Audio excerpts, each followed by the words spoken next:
Hello, BookTube.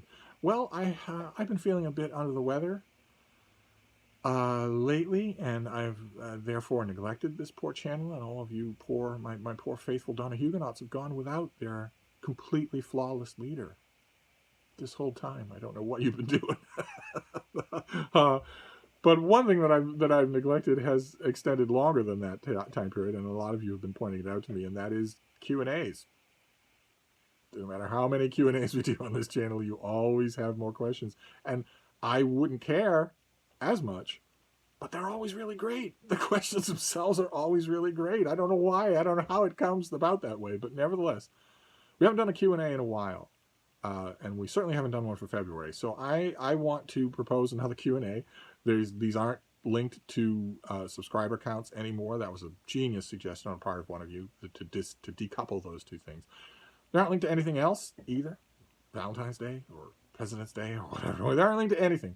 Just another Q&A. I'm proposing that you put your questions here, and I'll just let them accumulate, and I'll do it on the weekend. So if that sounds okay to you and you have questions, then leave them on this video with the usual caveats. It's just a tiny list of usual caveats that don't apply to 99% of you. Caveat number one, the questions go here.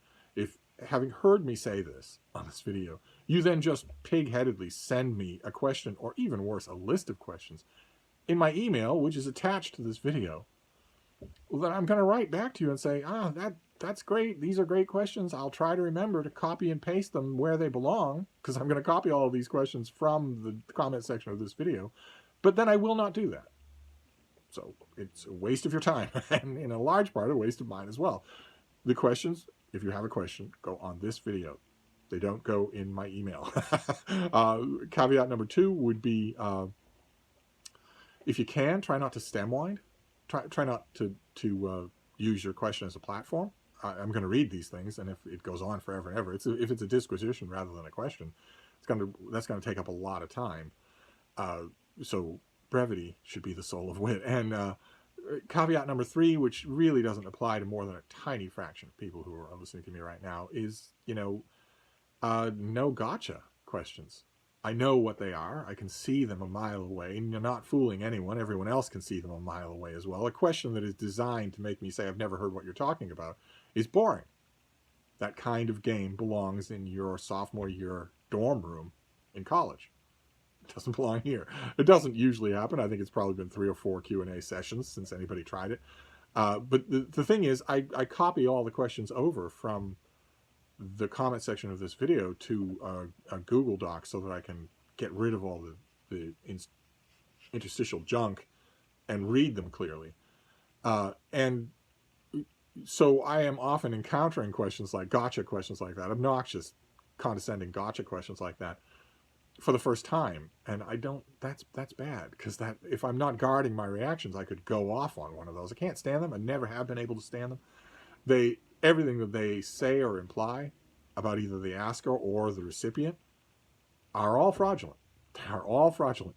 If you can find, a 1960s Lithuanian experimental fiction author who wrote one half of one book that was only in manuscript and was passed around in Samizdat and only published in Lithuanian in 1971 when the author killed himself, and you ask me what I thought of it, knowing perfectly well I've never heard of it, I'm not sure what point is served. I never claimed to have heard of everything. And the implied point of such a question, which is that you've covered everything and you've got down into those kinds of details, and I maybe haven't got that far yet, and therefore I deserve a little pat on the head for my efforts. That implication is also wrong. I would be willing to bet the number of people whose reading out class is mine in English by such an extent currently living on Earth is fairly small.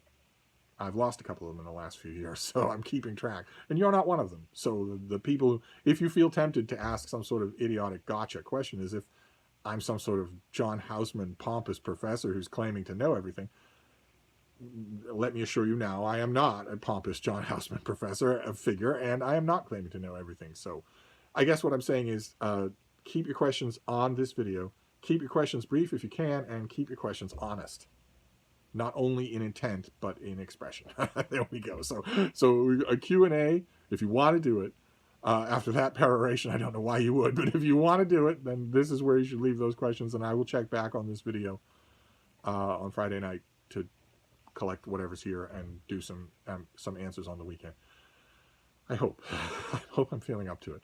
We will see. If I don't, then I will hold them over until when I am. One way or another, I'm gonna wrap up videos for today. So I'm gonna wrap this up for now, but I will see you soon. Thank you, BookTube.